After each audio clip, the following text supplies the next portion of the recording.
Okay, so we are starting chapter 6, the last chapter about this course on 2019. It's about the Q analog of orthogonal polynomial and continued fraction. So I will start with chapter 6A, some Q analog of some orthogonal polynomial. So first, I will start with elementary definition about Q analog of n factorial and Q analog of binomial coefficient. So the Q analog of the integer I is with this notation between bracket index q equal 1 plus q plus etc. plus q minus I minus 1. And if you put q equal 1, then you get back the integer I.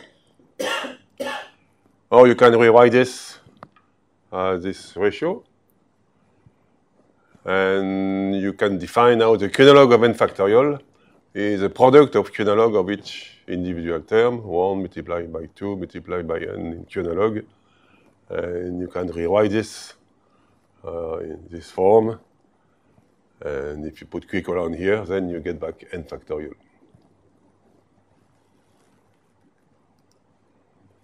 So I will need also the Q analog of binomial coefficient. It's the Q analog of exactly the same formula with the Q analog of the factorial. Or if you prefer, you can rewrite this like this. And the commutative interpretation of Q analog of binomial coefficient is well known. The binomial coefficient n choose k is the number of paths in this rectangle with k row and n minus k column. So it's a path in green of length n, path omega, starting at this corner on the northwest and ending at this corner in the southeast. And then the Q analog of the binomial coefficient, it's well known to be interpreted by this. This Q analog is a sum over all possible paths or the area of the path. The area is just the things below the path. So it's partition. It's integer partition with at most k column and at most n minus k column and at most k row counted by the number of part by the number of cells in the partition. So what is the Q analog of n factorial? This is very classical. It's a number of inversion of a permutation. So I remind you this. We have done this many times in part 1, in part 3, etc. So this class is supposed to be independent of part 1, 2, and 3. So I start again recalling this definition. So a sub-excident function is a function f from the interval 1, n to 0, n minus 1. And such that for every I between 1 and n, f of I is strictly less than I and can be 0. So I denote by fn script the set of all these sub-excident functions. And this is the most natural interpretation of n factorial. Because to choose a function f, there is 1 choice, 2 choice, 3 choice, 4 choice. So the number of such sub-excident functions is n factorial. And the Q analog of n factorial is given by the sum. What I call sum of f is the sigma of f of I for I going from I to n. And then you get the sigma of q power the sum of f over all such function f is a Q analog of n factorial.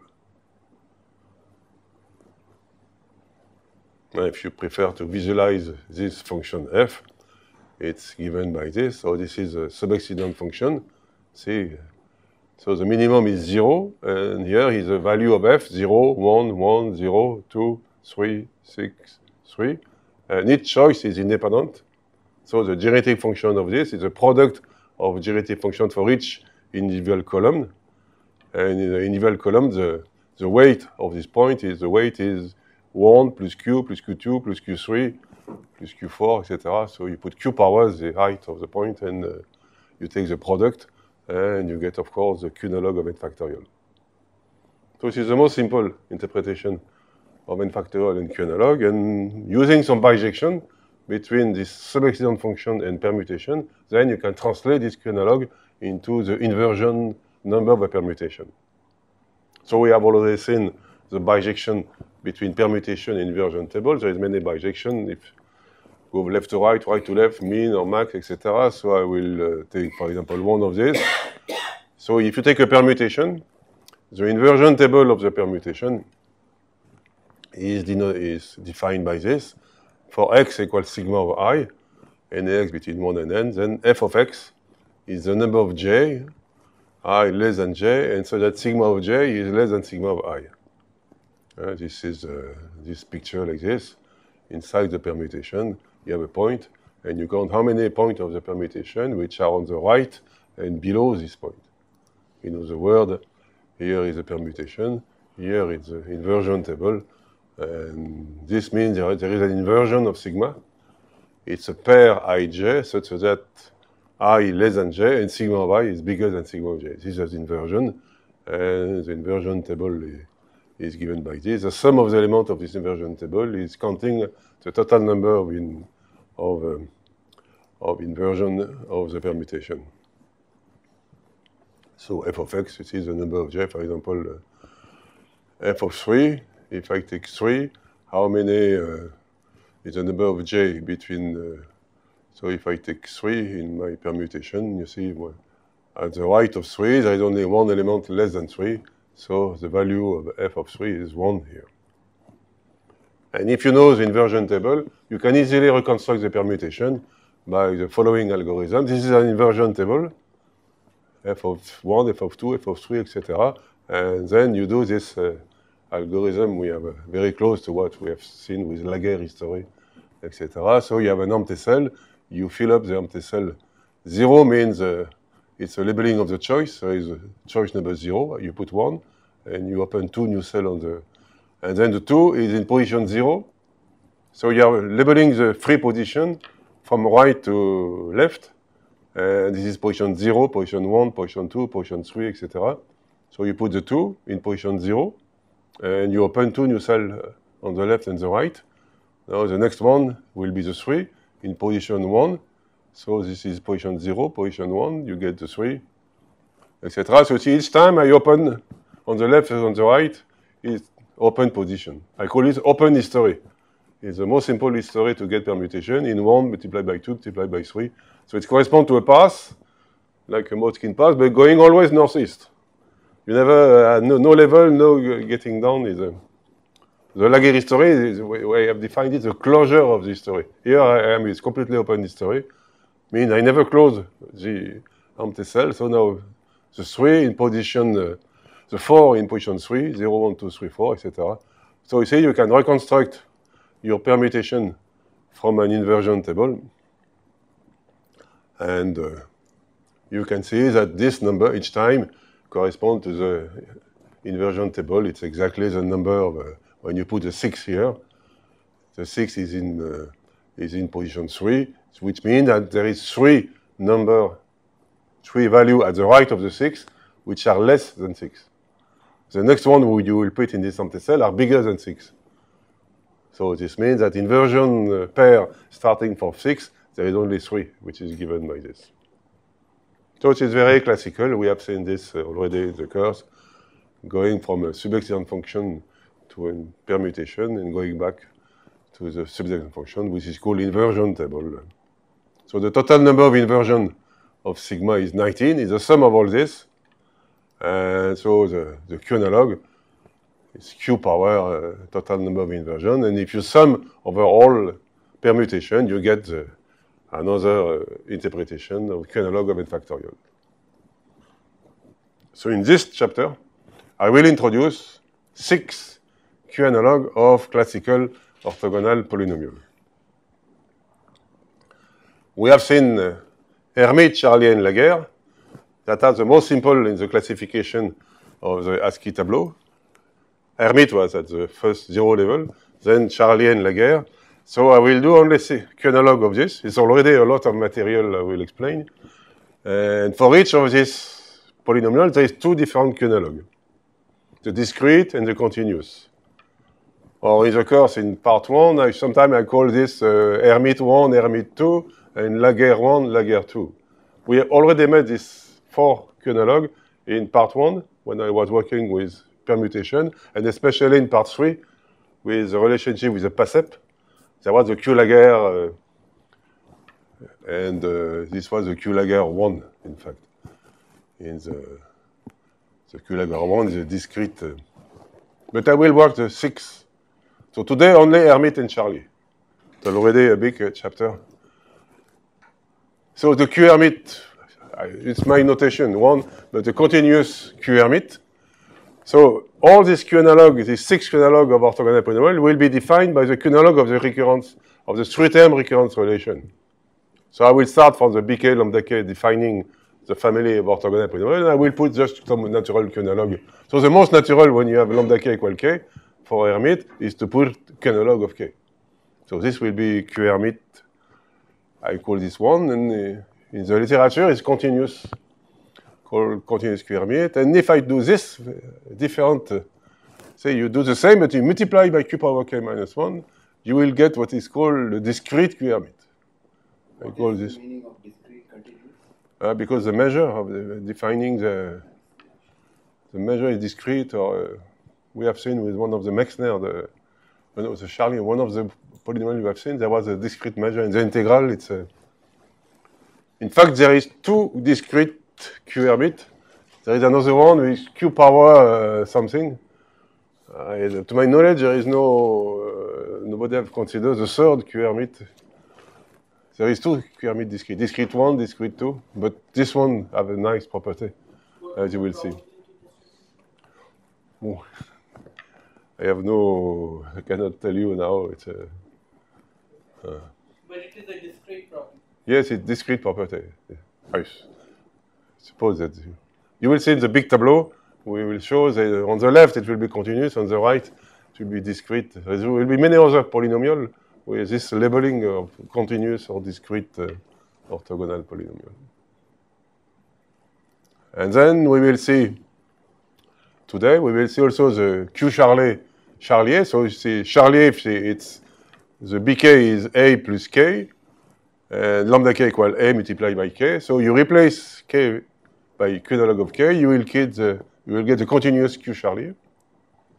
And again, if you do the analog, multiply by Q power K minus 1 here, and multiply by Q power K for the A. Then you will get the Q-Charlier, discrete Q-Charlier. So today we will do these 4 polynomials, giving interpretation of the polynomial themselves and as a coefficient, and giving interpretation of the moment. And here is the whole picture between continuous and discrete. So this is the analog of ASCII scheme of a hypergeometric function, but basic. Basic means it's a Q-analog. It's used by phi. I did not define yet what is a basic hypergeometric orthogonal polynomial. It's defined by basic hypergeometric series, analog of Q-analog of basic of hypergeometric series. And you see here the continuous Q-Hermite. And here there is 2 discrete Q-Hermite. So I think it will be this one, our discrete Q-Hermite. And you see here there is again there is continuous Q-Lager, you see. And here this one will be continuous, and here it's Al-Salamkara, it's a kind of discrete also. So on this side is more continuous, on this side is more discrete. Why is there no Q-Chebyshev? Oh, you can put a Q on the dimer, on the matching, but if you put a Q on the matching, then it's very close to Q-Hermite, in fact. Well, it should be possible, yes, to put a Q. What makes a good Q-analog? A good Q-analog, it's a combination of 2 things. From the commental point of view, it's something, a parameter. If you put Q equal 1, then you get back the ordinary function, but not every parameter. Parameter must be something quadratic in Q, like the area below the path, or permutation, the number of inversion. If you take the number of rises, it will not be a Q-analog. If you put Q, the parameter explaining, defining permutation by. So it must be something related to quadratic, like the area, or maybe you have something, a process, like the Maj index of permutation, and you take the sum of the indices where something happened.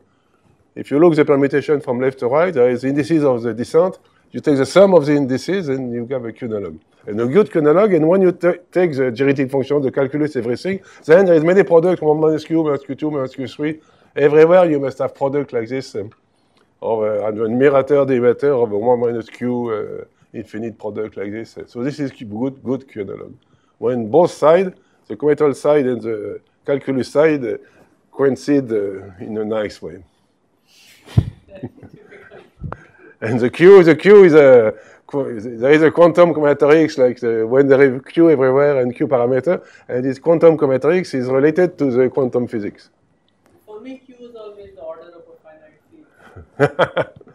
There is some Q analog, yeah? There is some explanation order of the field. You can also have this Q analog, but I am not familiar with the finite field of characteristic and Q and vector space, everything. And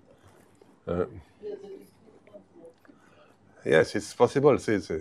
It's a good combination of the commutative side or vector space side and the calculus side. When both Q and now with the modern combinatorics, the Q of quantum and the Q of combinatorics appear to be the same. The Q was used a long time ago and much earlier than. And you see here the Askey-Wilson polynomial, which we met last year for the PASEP model. It's a Q analog with 4 parameters, and I will finish the epilogue of this 4-part next week by the problem to find commutative interpretation at the moment, but they're completely symmetric in the 4 parameters. And if you go down, you have the Q Laguerre, etc., etc. So start with most simple things before Q Charlier. Q Hermite is the most simple. It's rich, it's most simple. Maybe Q Chebyshev is not enough, it's too simple. But Q Hermite is already a good starting. So I will start with Hermite 1, continuous Q Hermite. So I just remind you the usual, for Q equal 1, I have a Hermite polynomial like this, or I have the expansion of this continued fraction. This is the number, the moment of the Q Hermite, or the number of involution with no fixed point, or the number of core diagram. So we have seen that the moment of the Hermite is for odd index is 0, for even index is 2n. This is lambda k equal k, and there is a bijection we have seen between core diagram. Sometimes it's perfect matching, or core diagram, or sometimes involution with no fixed point. All these are the same. And we have seen a bijection between this core diagram and Hermite history. So Hermite history is you take a dict path, and for each southeast step, the weight, the valuation is lambda k, which is lambda k, the height of the starting point. So here it's height 3, 3, 2, 2, 1. And then I will define Hermite history is a choice of the dict path. And for each southeast step, you choose a number in blue, a number I between 0 and strictly less than lambda k. At the beginning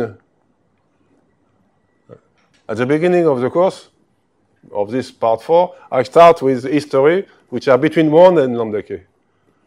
Now, for the Q analog, I shift everybody by 1, and I start at 0.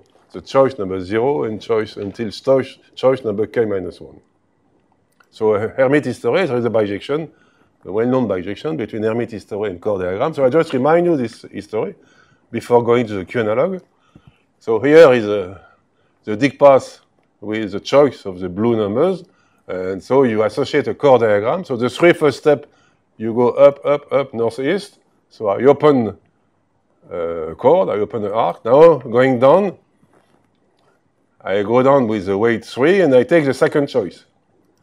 So there is three possible choices to connect this arc with these 3 possible open arc, and I take second choice.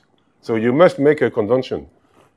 It doesn't depend on the Hermite. Hermite history itself is an abstract thing. It's just, okay, you say you take second choice.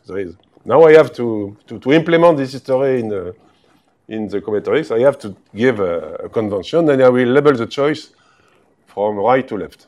So it's choice 0, 1, 2. It's just a convention. So I have to take choice number 2. The history tell me, okay, take choice number 2. Okay, here. Now the next step is you go up. And now the next step, I take choice number 1 by closing a chord. So the choice number 1, this is choice 0, 1, 2. So I am taking this choice. And I close. And now again, I am going down, so I am going to close with choice number 0. So choice number 0 is this one. Now I go up. I close with choice number 1. There is 2 choices. And choice number 1, this is choice number 0. Choice number 1. Okay, and now the last one. This is my history. This is the bijection, with the convention that I am labeling the possible choice for open chord from right to left, and I get my bijection. Now I have to put a Q-analog of this. There is 3 possible choices. And what means a Q-analog of 3 is 1 plus Q2. So the choice number 0 will be Q power 0. Choice number 1 will be Q power 1. And choice number 2, Q power 2. So each choice number I will put a weight Q power I. Wait. Yes, it will be number of crossing. So the Q-analog of the Hermite history, I will put a weight on the history. H is the history, which corresponds to a chord diagram.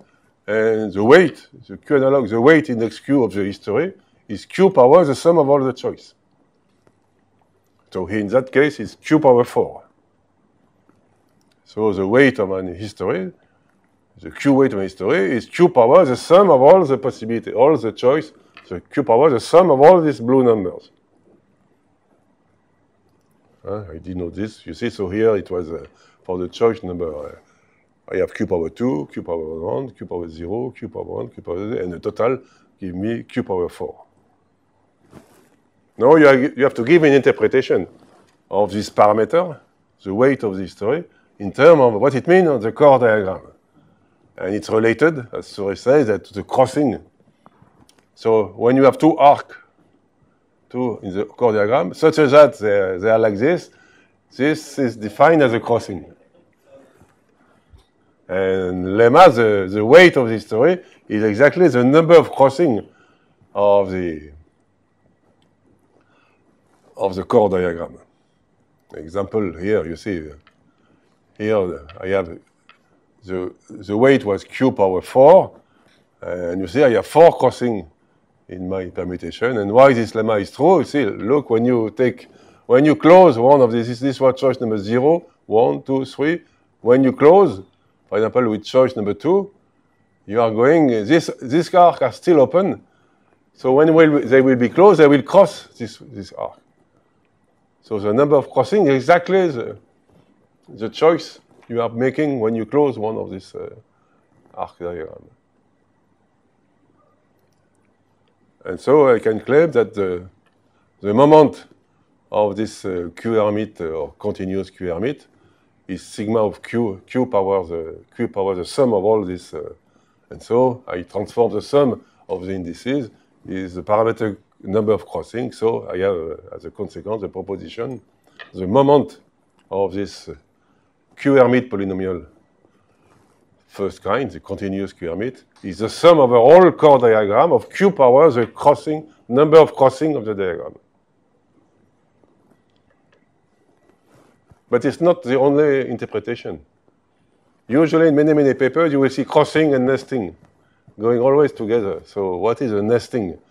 So now I'm going to do the Q-analog of the Hermite history with nesting.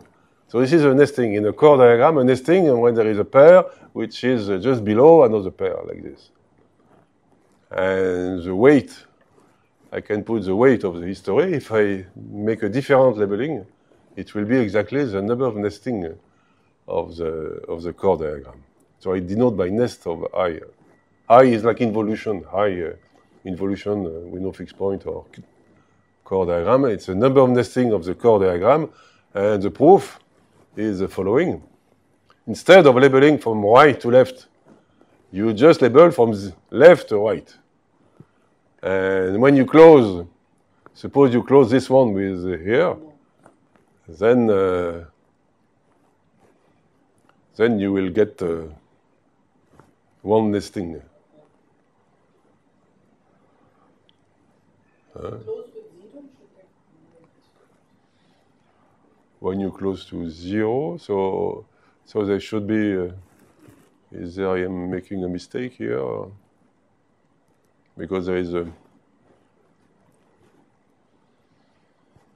Let's try. Let's try the example. So I go back to this Hermite history. And okay, I am going to label differently. So 1, 2, 3. I go up, up, up. Then I label from left to right. And I take 4, the choice number 2, which gives me this. Now 5, I go up. It's because you see this was number 2. And you see on the left, you are leaving 2 open those will have to on the left. So this will have to go above this arcade and give a nesting. So there will be 2 nesting, which correspond to the number 2 here. So the next one is 1. So I suppose there will be 1 nesting. When I will close, the 1 nesting will be this one. Now the next step is 0, 1, you see. Take number 0, and you continue the bijection 0, 1, like this, and you finish only 1 choice. And the sum of the blue numbers, 2 plus 1 plus 1 equal 4, and you can check that there is 4 nesting. There is 4 pair of arc. Here is a pair. Here is between these 2. Between these 2 and between these 2. So from the Hermite history, you have a totally different core diagram. But the first one was with 4 crossing, and this one with 4 nesting. So this is another interpretation when you just change the labeling of the moments of the Q-Hermite polynomial. So it's a function of Q. It can be written as a sum of the core diagram Q power number of crossing, or it can be written Q power number of nesting. And there is explicit expression which have been calculated a long time ago. It's because core diagram, you can put the circle, point on a circle. If you join the point 2 by 2 disjoint, you get Catalan number. If there is no crossing, if you make in general, and you want to count how many such core diagram with a certain number of crossing, this have been done a long time ago by Touchard in 52, by Riordan, Reed. So there is different proof, and this is the moment. So this is a generating function for core diagram, or making an arc on a circle, having a coordinate number of crossing. So it's a more or less complicated polynomial. I don't give a proof of this. It's Penaud in Bordeaux. He make a beautiful proof, bijective proof of this. It's totally bijective proof of this formula. So see, Q-Hermite 1, the moments are not so obvious. They are not so... Interpretation is obvious with crossing and nesting, but if you want really to compute, give an explicit expression for the moment, you get this. I will not give a proof of this. You can go back to the different paper and... So the philosophy of this Q-analog, we will use this in this chapter and the next session in chapter 6b. The philosophy is that history, you have a certain set of operators, and you are in a certain state, and you go from S to T by applying a certain operator. And then the weight, when you go from S to T, there is a certain number of possibilities. Maybe there is different operator. In the Hermite, there was 2 operators. You go up or go down. In the Laguerre, there was 4 operators, the blue level, the red level, going up, going down. So each time you apply one of these operators, the sequence of the operator is the pass, Motzkin pass or Dicke pass. And each time you have a certain number of possibilities to do this operator. And the history is, you remember, it's a sequence of operator with initial state S0 and the final state. And you remember each time which choice you have done in the... So we have seen data structure in computer science. It's operator is adding, deleting something in a data structure and adding or deleting in a certain number of ways. In the history, you remember everything you have done. Even if at the end you have deleted everybody, there is nothing. But in combinatorics, when you do the sequence of operator like Hermite history, then you have something at the end. You have the core diagram. And we have seen data structure, different philosophy, but which give us the logarithms of segment, for example. This was how to remember the whole history. Now the Q-analog of this, for the Hermite and for other polynomial, it's the Q-analog of the history will be Q power the weight, will be Q power the sum of all the possibilities you have done. With the convention that you start with the minimum possibility equals 0. And the maximum is strictly less than the weight of the operator. So we have seen the most simple example is inversion number. What we have seen with inversion table, the sequence of operator, there is only one operator. Always you add a new element in the cell, and with choice number 0, number 1, number 2, there is 1 choice, 2 choice, 3 choice. Each time you add a new cell on the left and on the right.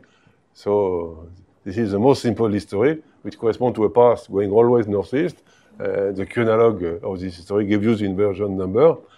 When I label the empty cell from right to left, but we have seen in previous lectures that if you label in a very subtle way, in different way, by taking the rises and descent of the permutation, and you label first the position in descent of the partial permutation at any step. There is some rises and descent. 6-2 is a descent, a rise, a descent, a rise. So you label the descent from right to left, and then you following the labeling of the rises from left to right. And if you implement this history, this trial history, you will get another index. Instead of inversion, you get the MAJ, which is the sum of the indices of the descent. So you see, you have the fact that the two parameters have the same distribution, it's just because you are changing the convention to implement your history. Exactly the same analog between crossing and nesting. You are changing the way you are labeling to put there is 2 choice, 3 choice, 4 choice. Okay, you have to label what is choice number 0, choice number 1. So MAJ in ENV is analog to crossing and nesting, and this was the famous theorem of McMahon, the Maurinian distribution, that they have the same distribution. And so for Hermite, you see, crossing and nesting was just applying two different labeling, and the same history, you see, gives this with 4 crossing, or gives this one we have seen with 4 nesting. And so you can state that the generating function for core diagram by crossing is the same as for nesting. And if you don't have the notion of history, it's not obvious to prove. Even some people make some papers about this proposition, but as soon as you have history, then it becomes obvious that crossing and nesting have the same generating function, just the sum of the different possibilities, where sum of the history is this sum. And in fact, I have given this maybe a previous lecture that if you take the double distribution, Q and T, of crossing and nesting, so this is a Qt polynomial symmetric in Q and T.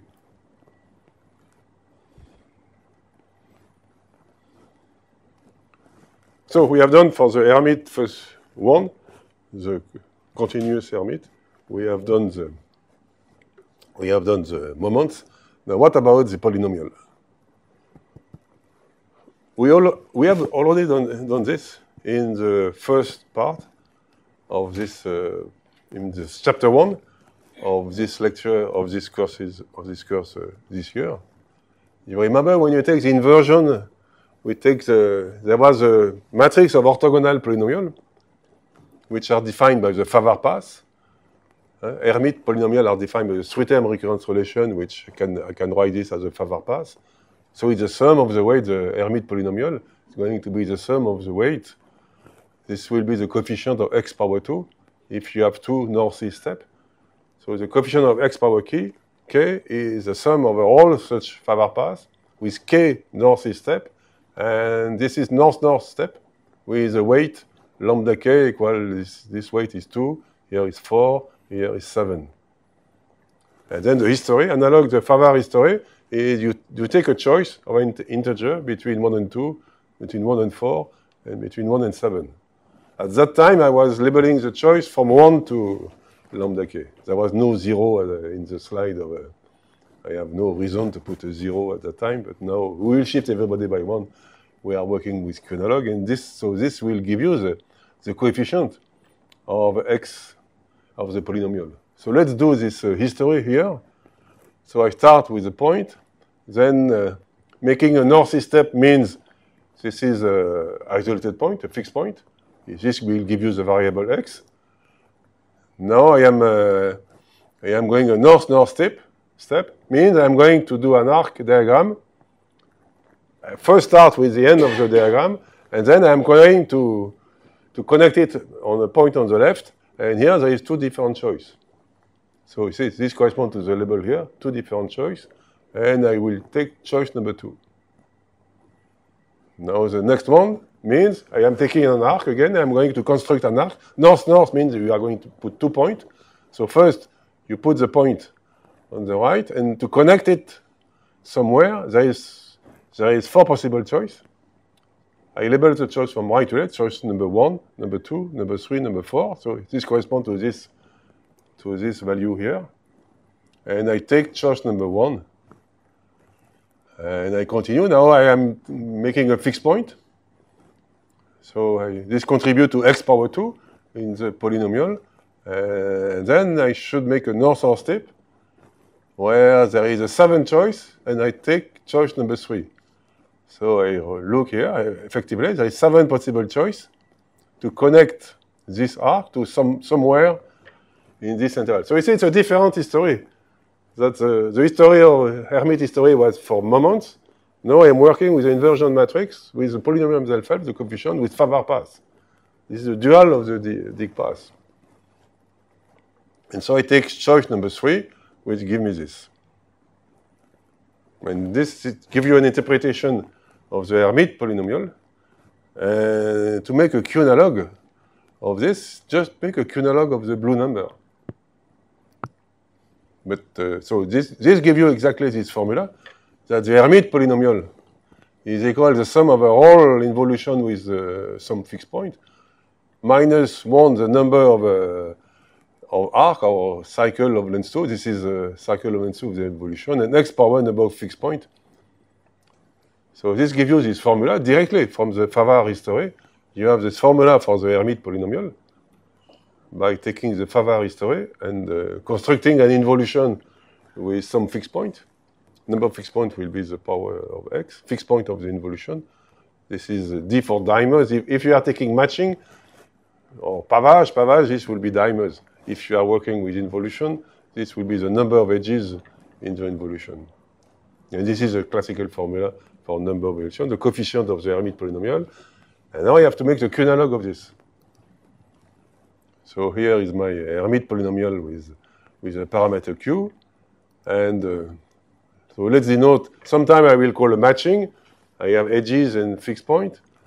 D of alpha is the number of edges, and IP of alpha was a number of isolated points, which is n minus twice the number of edges. Or if you are working with involution, D of sigma will be the number of cycle of length 2, and fix of sigma will be the number of fixed points. So I will work with both definition, and I will need this following definition for a certain involution having some fixed point. I will denote S of sigma, the sum of S of E over all edges. That means the cycle of length 2, or the dimers of the pavage, sum over S of E. And S of E, what is S of E? Is for an edges ij, S of E is a number of indices k. K is between I and j, and sigma k, so which can be an edge. Sigma k can be a cycle of length 2, or sigma k can be a fixed point. Sigma k must be less than j. So this is a definition of you take any edges, you take a point k between I and j, and then sigma of k. So k is going to be connected to a certain arc between I and j, or maybe it's a fixed point, or maybe it's connected to an arc, and this arc, the extremity of the arc, must be less than j. This sub must not go outside ij on the right of j. So this is S of E. And I define this, and I claim proposition that this is an explicit formula for the Q-Hermite polynomial, is the sum of the all matching, alpha or involution, minus 1 the number of dimer or arc of the matching, number of fixed point, and Q power S of alpha. Then I give you the proof. It's easy proof of the... just look when you construct the Hermite polynomial using the Favart history. But now I have shifted all the blue number by 1 to get the 0. So it is exactly the same history as before. But and look when I am taking the last step, I am going to join this arc with a point somewhere, and there is 7 possibilities. So I am taking the choice number 2, and choice number 2 is this one. And when you take this choice, you see what happened is that choice number 2 means you are in the labeling of the choice. This is choice number 0, number 1, number 2. So 2 corresponds to the number of points which are inside, the number of k, which are, this is I, this is j, number of k which are inside this, which are else a fixed point, or else the image of this point must be, can be inside the R, can be, but this point must not be, go here. So this is exactly S of E, what I have defined, you see. S of E, I have defined this. This is I, J, this is K, and my example here, this is, I am taking this choice. So this is I and J, and I'm counting number of K, such as that alpha of K is at the left of this point. So I have 2 points here, which satisfy this condition. And so the choice is number 2. So this is the proof of my interpretation. So this is the edge ij, and this is the k, S of E is the sum. So I have an interpretation for the Hermite type 1. I have interpretation of the moments with crossing, interpretation of the polynomials themselves, which are not too complicated. But the moments are a complicated formula. Now let's go to the second interpretation of Hermite, Hermite 2. So Hermite 2 are here, the discrete Hermite. We have done this, continuous, the discrete. So I will do this one. This one is a slight modification. The power of Q is a... So this is discrete Q Hermite. You put Q power K minus 1. I think your class of discrete is you put Q power minus 2K plus 1. So it's increased, it's a higher index. But this is very interesting model by putting Q power K minus 1. So it's very interesting because you have a very simple formula for the moment, which is in contrast with the moment of the Hermite first class. It's just a product of the Q-analog of 1. You know that the number of involution with no fixed point is 1 multiplied by 3, multiplied, etc., by 2n minus 1. So the Q-analog is just a Q-analog. Like, it's an analog to Q-analog of n factorial. 1 choice, 2 choice, 3 choice. When you construct an involution with no fixed point, you can construct this to prove it's a product 1 by 3 by 5. There is an history where there is 1 choice, 3 choice, 5 choice, etc. And this is the Q-analog of this trivial history. And you see here, each time K, the Q-analog of K is a number of choice. K will be number of choice. So you will label the choice 0, 1, K minus 1, and you multiply by Q power the number of choice. So this is strange, maybe, but this gives you a beautiful formula for the moment. And I give you a proof that the moment of a Hermite, of discrete Hermite are this. So let's construct an involution.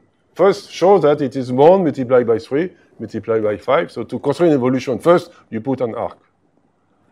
Then, I am going to construct the involution by always taking the rightmost position of the arc from left to right, and then you have to connect this, and there is 3, see, there is 3 intervals to connect. This is the number 3, and I take the choice number 0, I put Q power 0. The weight. Now the next one is here. I have to connect this on one of these intervals here. So you see, the philosophy is totally different than the Hermite history. when you open, you close, and you connect with something already open. Here, I connect with one of these intervals. And each time I put a new arc, the number of intervals I can connect increase by 2. This is why it's 1 multiplied by 3, multiplied by 5, etc. And I'm taking the Q analog of this. So, for example, if I put this, I take choice number 3, I will have Q power 3. And if I take this, for example, now I have 7 possible choices, and I will take this choice, Q power 1. So you have a kind, you can define the inversion number, analog to permutation. The inversion of an involution with no fixed point is Q power. Each time you put Q power, the choice you have done, there was 1 choice, 3 choice, 5 choice, 7 choice, so you put Q power. I took choice number 0.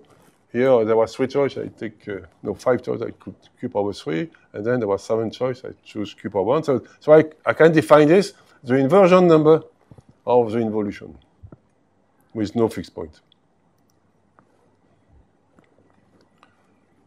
And I claim that, you see,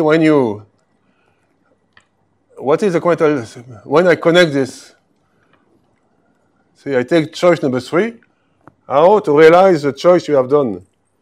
I claim that the choice I have done, you see, when I do this, here there is 1 crossing, and here there is 1 nesting. And I claim that my choice 3, was the number of crossing I have done, plus twice the number of nesting. There was 1 nesting, 1 crossing, 1 plus twice 1 equals 3. So I claim that my inversion number of the involution with no fixed point is the number of crossing of the involution plus twice the number of nesting. In fact, each time you add a new point and you put choice number k, I claim that k is going to be exactly the number of crossing which is related to the arc you are constructing, plus number of nesting appearing with the arc you are constructing. So I have this identity. Inversion of involution with no fixed point is number of crossing plus twice number of nesting. It's more precise. For each choice in the history, you have exactly this formula. When you introduce a new arc, I just repeat myself, if you introduce a new arc, then on this arc there will be some crossing. This arc will introduce some nesting on the arc below, and the choice you have done 3 is exactly number of crossing you are introducing plus twice number of nesting which appear. So this is individual identity for each choice, and in particular for the total number of inversion. So now I have to go back to the Hermite history, because there is 2 parts. There is this part which corresponds to the Dick path and the Hermite history of the first kind of Hermite, and this part you multiply Q power number of choice. So you have to show that this is a Q analog of this is the inversion number of the. So I go back to my construction, like this one, for example. So I go back to the Hermite history itself. So you open some arc, then you close, for example, like this one. You take there was 2 possibilities, and then you close, and I take the first one. I close, and then I have to understand what means this weight. So here the blue numbers was crossing. This is this weight here. Okay, so this gives me a crossing. This is going to give me a crossing here. Because there is an open arc, we'll cross this one. And now this term here it corresponds to Q power 2. The blue number, it's going to be the nesting, the Q power 2. So in general, when you are in the construction of the Hermite history, when you are closing an arc, then there is a Q weight coming from this factor here on the left part of lambda k. The Q weight is exactly, it's going to be the number, here you are going to introduce some crossing here, and here you are introducing some nesting. So the total weight coming from this part, the number from this part is the number of nesting plus the number of crossing. And the contribution to this part is, the contribution to this part is the sum of the nesting plus the crossing you introduce by constructing the new arc, and the contribution to this part is the number of crossing. So the total contribution is Q power number of nesting plus twice the number of crossing.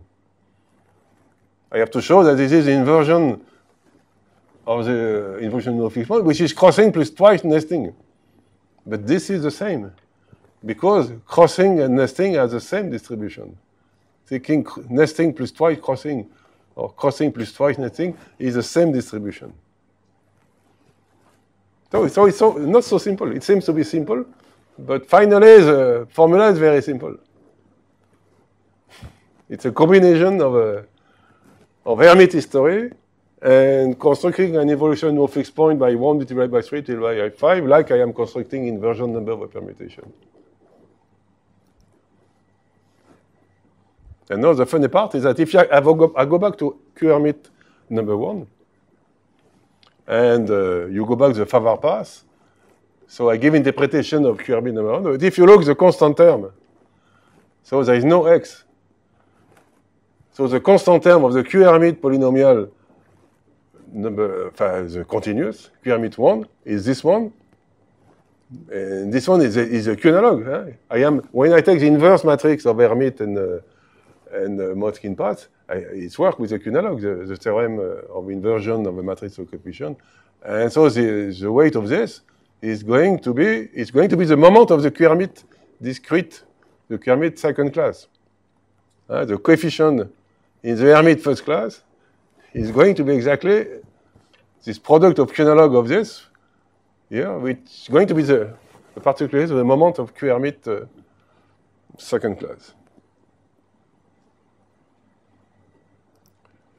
Okay, so now we go to another level. Hermite was already the most simple level with two classes of Hermite, continuous discrete. So I am going to do the analog for Charlier. So Charlier, the classical formula for the three-term recurrence relation is lambda k equal A multiplied by k, and bk, now there is a bk. If you put bk equal 0, you get back the Hermite, but bk equal k plus A. And you see A is going to be the moment are going to be number of partition, so which is a number of partition according to the number of block. So it is a Stirling number, capital S, second kind. So the A, which is in red but here in blue, is the same A. The A, with the parameter A, is counting the number of blocks of the partition, of the set partition. And we have seen easy proof by using Charlier history.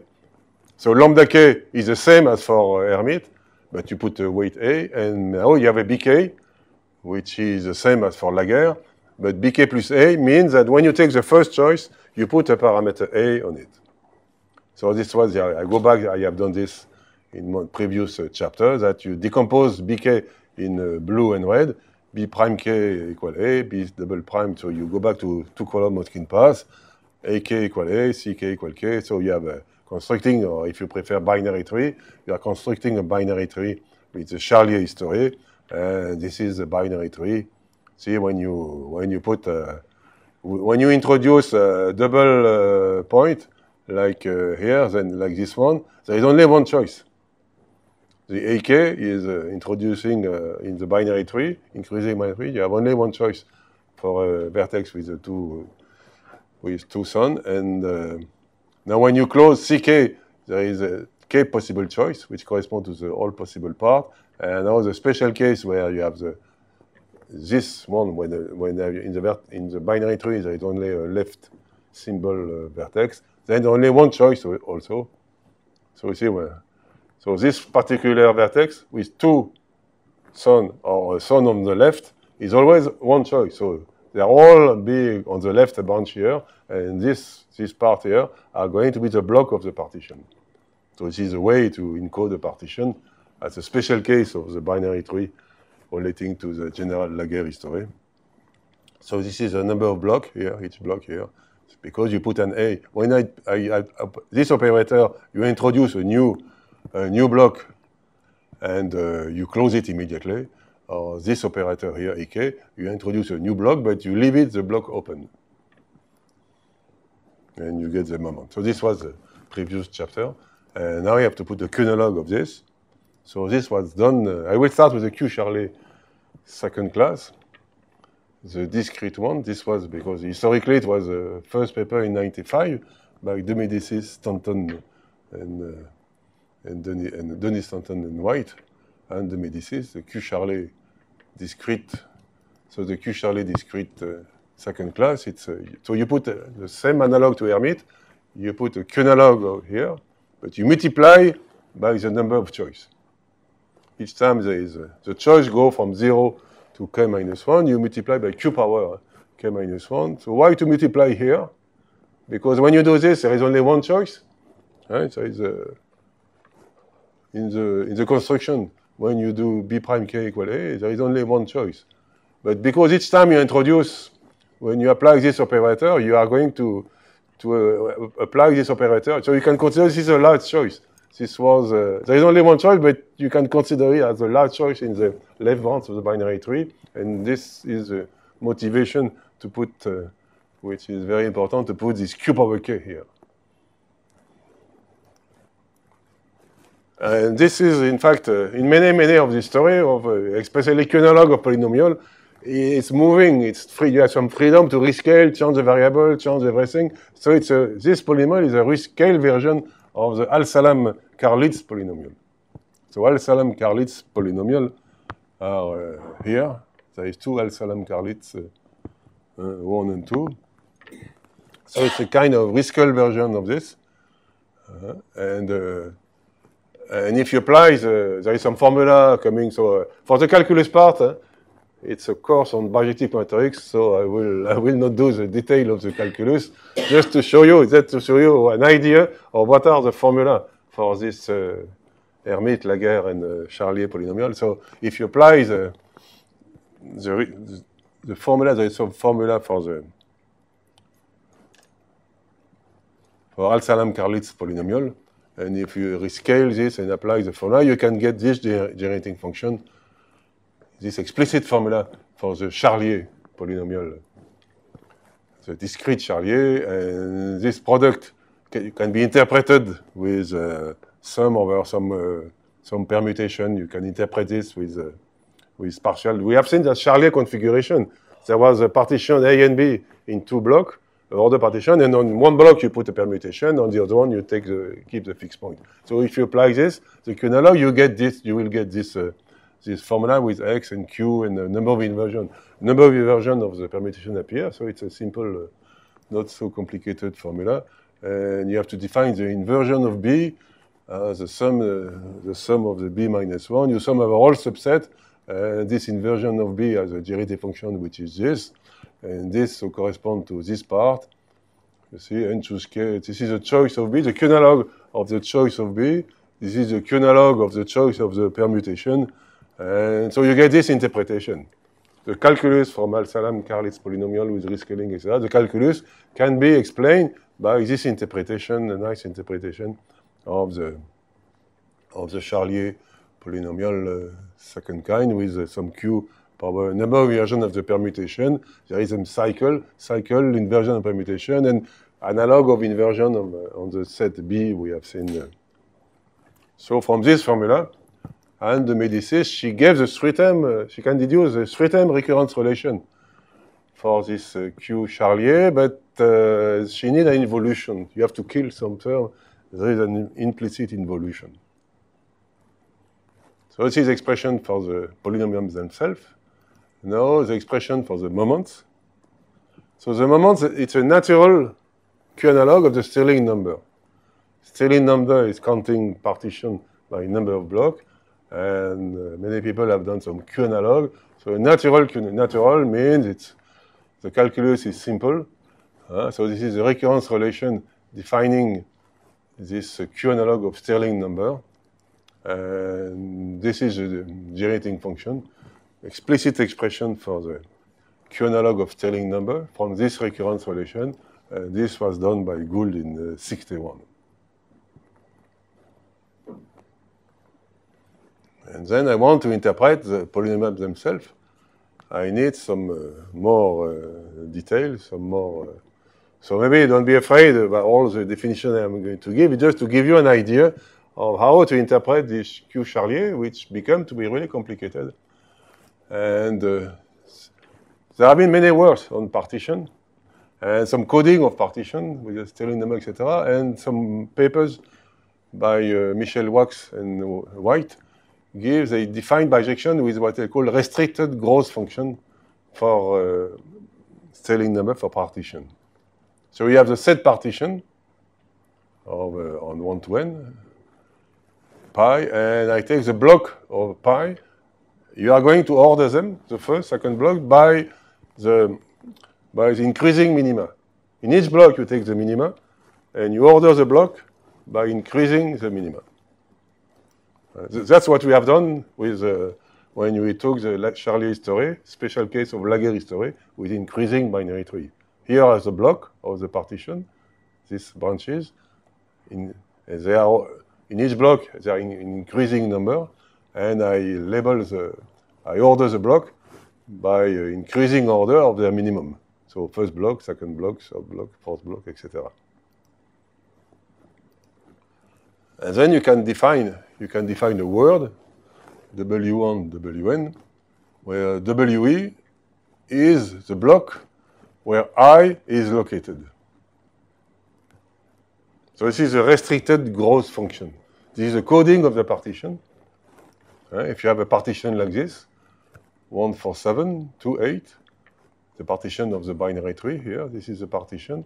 And then your word W is this.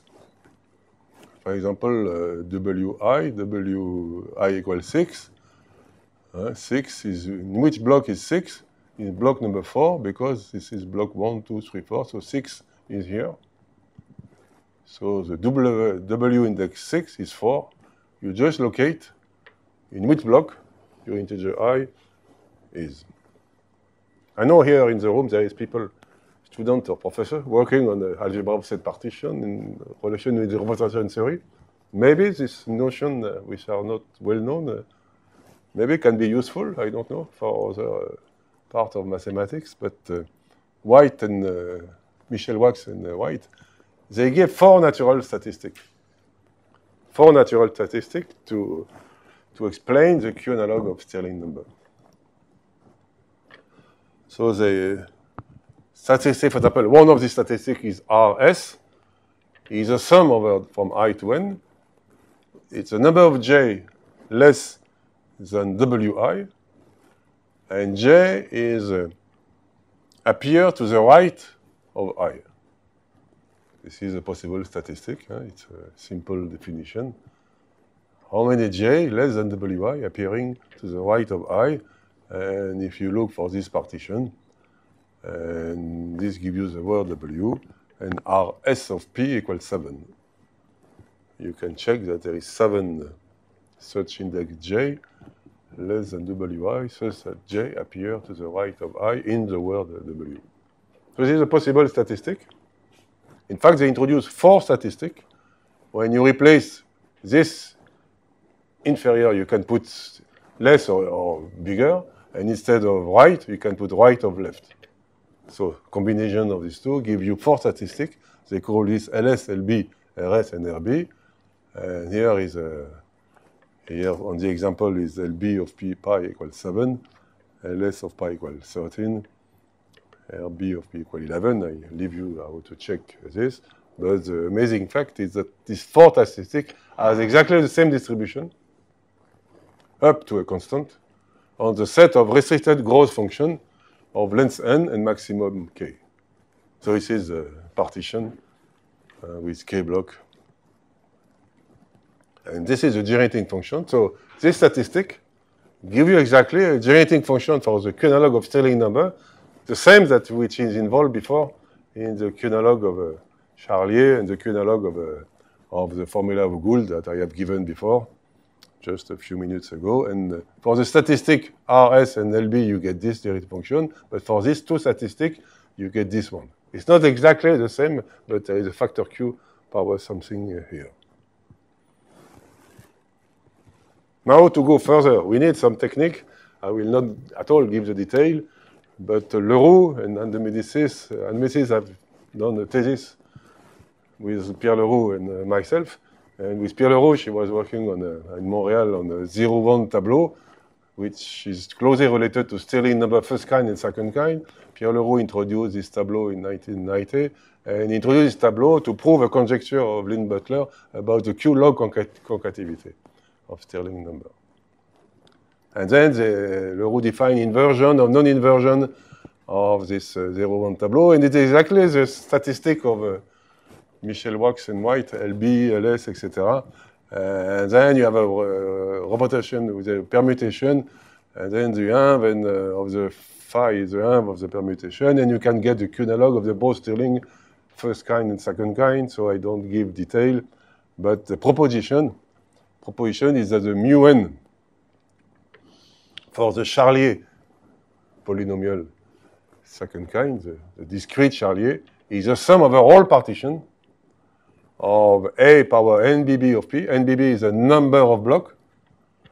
So A, as usual, for the Q equal 1 is a number of blocks, and Q power RS. And only this one, not the 3 other statistics. Only RS fit very well with the sum of Motzkin path to give the Charlier. And RS is a hard statistic, what they say in the paper. Only this statistic work with the history and Motzkin path and to get the Charlier polynomial. So it's an amazing.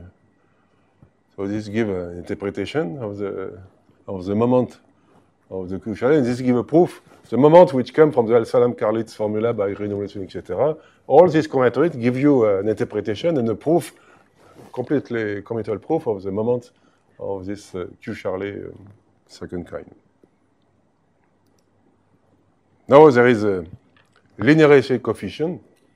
I don't, in this class, I don't give, this would be chapter 7 of complement in 2025, I don't know.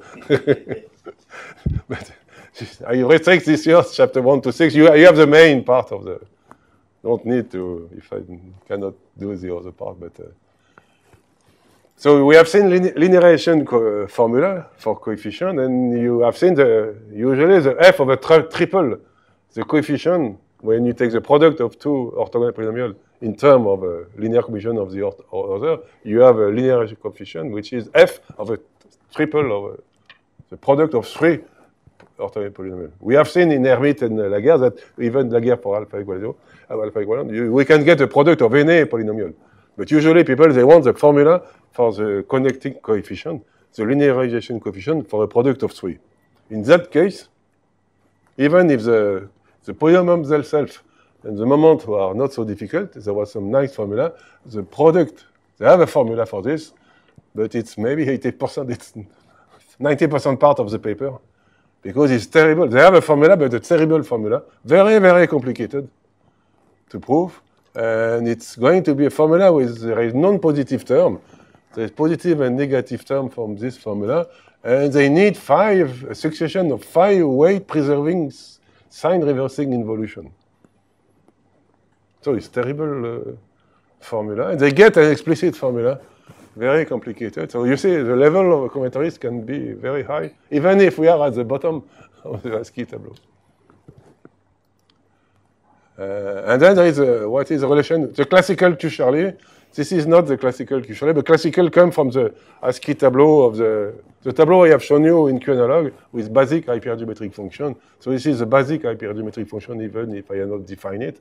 It's a Q-analog of the hypergeometric function. So there is a definition of classical Q-Charlier. It's not the same, but this is a monic polynomial with a BK lambda k. So it seems to be complicated.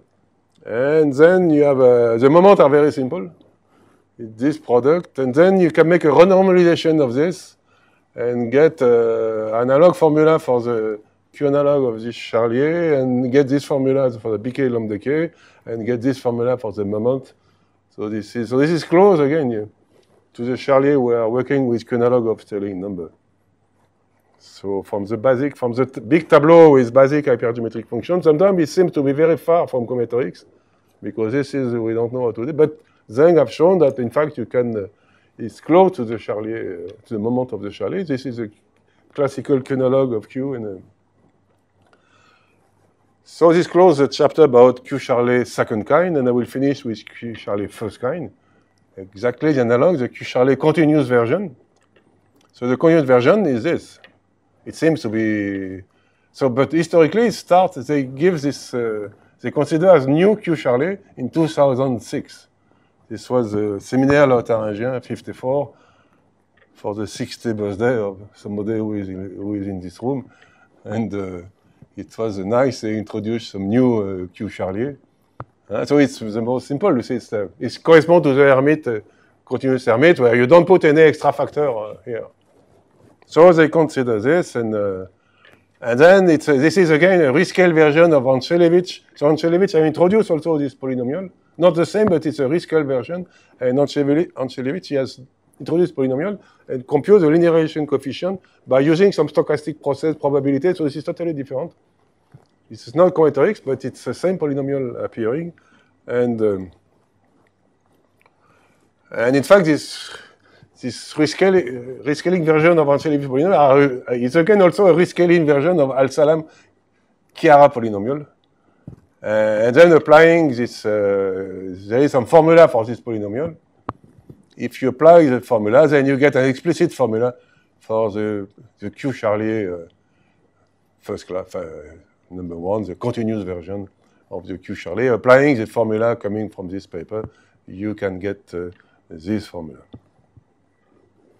And then you can translate it at the combinatorial level, this formula, by, again, now you go back to the combinatorics, using a paper of Simeon and Stanton, Rodeka-Simeon.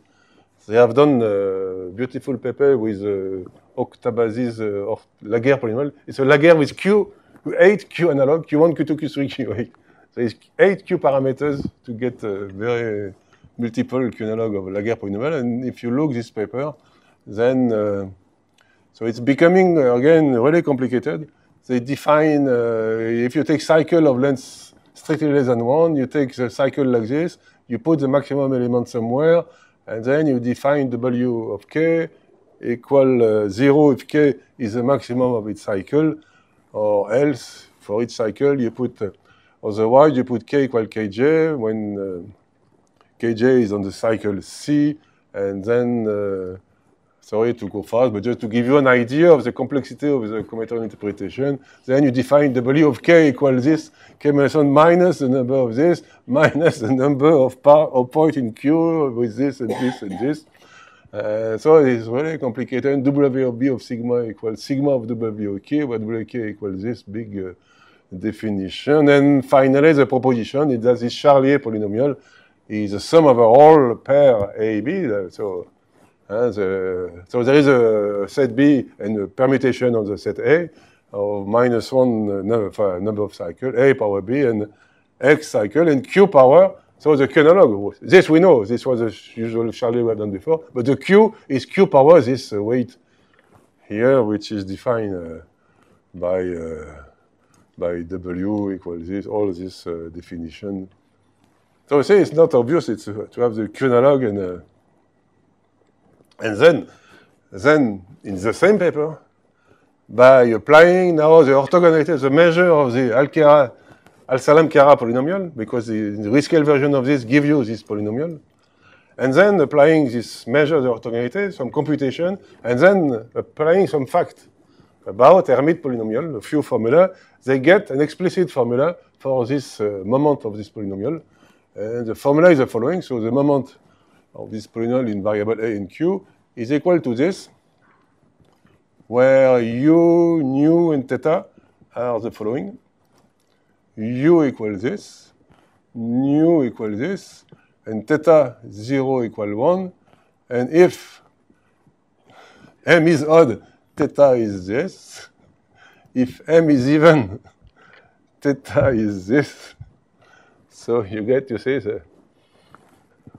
so you see, high-level combinatorics, if you combine good bijective people who think in bijection and good people, they are very good in calculus. So if you combine both, then you get really hard and beautiful papers in there. Now the moments of the, you can also interpret the moment of this Charlier polynomial. So again, moment is going to be crossing and nesting. Analog to Hermite, but a little more complicated. So crossing in the partition. So a crossing in the partition, it means that you have 4 elements of the partition, 4 numbers A, B, C, D, with A less than B less than C less than D, with A and C are in the same block, and B and D are in the same block. So this is a crossing of the partition. It's a very classical notion. We have seen that non-crossing partition, Crevera synthesis, is a Catalan number.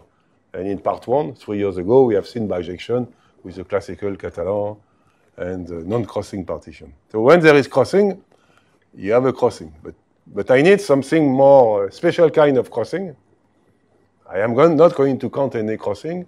I need a restricted crossing. So to define restricted crossing, I first define F follow E in the partition. So you have E less than F, and F follow E, if and only if E and F are in the same block, and there is no element of the same block which are between E and F. So we have the same block, you see, and just they follow. There is if you look the element in the block totally order, then they just follow for the partial order, for the total order restricted to the block. And a restricted crossing means that it's a crossing A, B, C, D, such that C follow A and D follow B. You see, so this A and C, they are consecutive elements in the same block, consecutive for the block, and B and D follow B, they are in the same block, but nobody in the same block is between B and D. And you can imagine that you have the same for nesting. Instead of, I didn't put the picture, but nesting means you connect A and D in the same block, and B and C are in the same block. So you have the analog notion for nesting and analog notion for restricted nesting. Now you guess that I'm going to define RC of P, the number of restricted crossing, Rn of P, the number of restricted nesting. And then you can visualize this, for example, for this partition here. So I am going to put each block, 1, 6, 10, I am going to put a color, you see.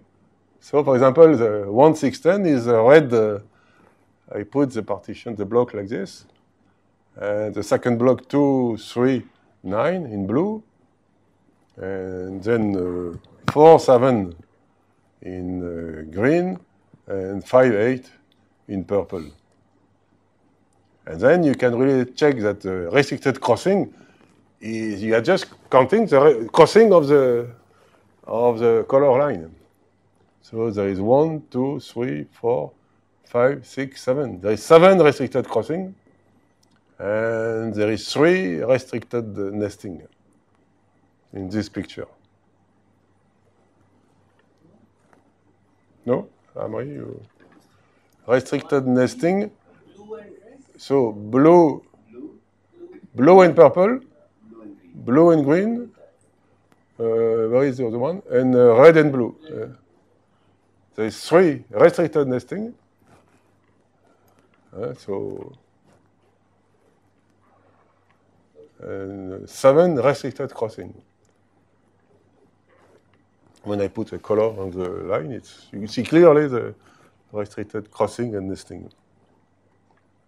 And so the proposition is that the moment is sigma the whole partition, A power the number of block of the partition, Q power number of restricted crossing. And also the nesting. So see, you have a perfect analog of the Hermite instead of crossing nesting in restricted crossing, nesting.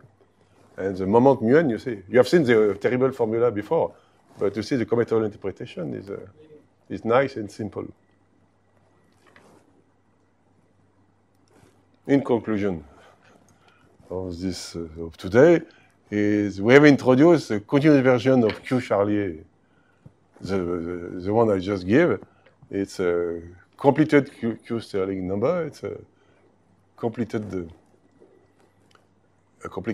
explicit formula, but so it's not too. See, the interpretation was not obvious for the polynomials themselves in the moment, but then they have a most natural linearization formula. I did not give the formula, but they have a very natural linearization formula, very simple, and with positive integer. It's easy to do the linearization coefficient. It's not too easy to do this interpretation with all this stuff we introduce in permutation. Now, the discrete Q Charlie 2, there was the most natural Q Stirling. It was natural Q Stirling, simple explicit formula, but a very complicated linearization coefficient with non-positive term. And next time I will maybe, if I have time, show you the Askey-Wilson polynomial related to the integral of a product of 4 Hermite polynomial. So the F, but we are using Hermite polynomial, the discrete Hermite polynomial. So the discrete we have here, which have a nice linearization formula. And so we have a linearization formula. The F of a product of 4 Hermite gives you there is a nice formula because we are in the Q Hermite lambda k equal Q analog of k. I don't make the product by Q power something. So we have seen, you see, there is an analogy between the continuous Q Hermite, continuous and discrete Q Hermite. See, both of them is, again, you put Q analog of the number of choice, and you multiply in, this is a continuous Q Hermite, and then here you multiply by Q power something, you multiply by the Q power the number of choice, and also here you multiply by Q power number of choice. Choice go from 0 to k minus 1, and as I've said, I consider this as a last choice. There is only one choice to increase your binary tree, but you put Q power k because it's like if you are forbidding all the choice except the last one, and you put Q power k. And now the moment, you see, if you compare, again, there is the same analogy for the Q Hermite. In the first, for the continuous, the moments are complicated, but for the discrete, moments are very simple. So there is an analogy of between simple and complicated, and between the Charlier, the 2Q Charlier, and the 2Q Hermite. And next time we will do the analog also for Q Laguerre. This is a continuous version. So we need this for the PASEP. This was the version for the PASEP, which was a really complicated moment. And if you multiply now by do the analog, multiply by Q power k, then the discrete Q Laguerre, the surprise is that the moment of this is exactly the Q analog of n factorial.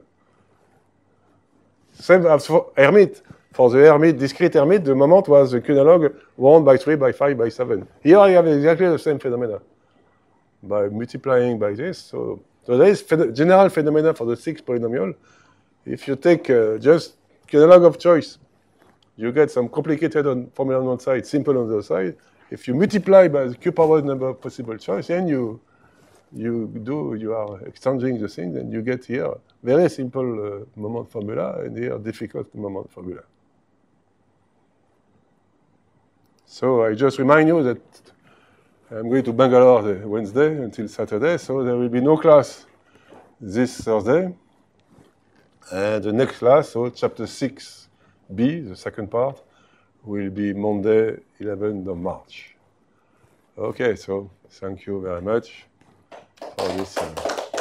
And we will do the Q Laguerre next Monday. And maybe I will, if I have time, I will do chapter 5c about delta operator as a half an hour chapter, extra chapter. All these, there will be QT analogs, right? I mean, we can even have Q and T. Q and T, which you put nesting and crossing, yes. Together, right? And there is probably a symmetry between Q and T. And I have not, it's not in the paper I have read, but probably.